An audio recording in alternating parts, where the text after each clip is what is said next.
আজকে একটি প্রশ্ন আসছে যে আমার পাড়া প্রতিবেশী বা আমার একজন চলাফেরার বন্ধু, সেই হিন্দু বা বিধর্মী, সে এখন অসুস্থ। তার জন্য কি আমি দোয়া করতে পারবো কিনা?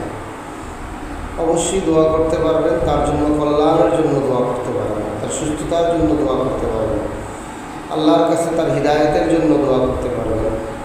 সে অসুস্থ হয়ে গেলে, সে বিপদগ্রস্ত হয়ে গেলে আপনার আদর্শিক যে সিস্টেমটা, তাকে সুদে টাকা না দিয়ে আমাদের মুসলিমদের যে কর্জে হাসানা আছে তার উপকারের জন্য আপনি টাকা দিয়ে, অর্থ দিয়ে, আপনার পরিশ্রম দিয়ে তাকে হেল্প করা, যেন আপনার আদর্শ দেখে সে যেন মুসলমান বা ইসলাম ধর্ম গ্রহণ করতে বাধ্য হয়।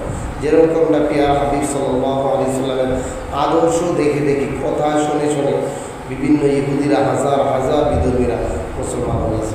এরকম আদর্শ তাদের সাথে আমাদেরকে দেখাতে হবে, সেটা আমরা করতে পারবো। তবে সে যদি মারা যায়, তার জন্য জান্নাত কামনায় দোয়া করতে পারবো না।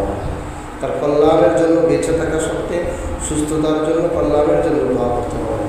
আল্লাহ রাব্বুল আলামিন আমাদেরকে ইহুদি বা বিধর্মীদের সাথে সুন্দর ব্যবহার করে ইসলামের পথে আনার তৌফিক দান করুন।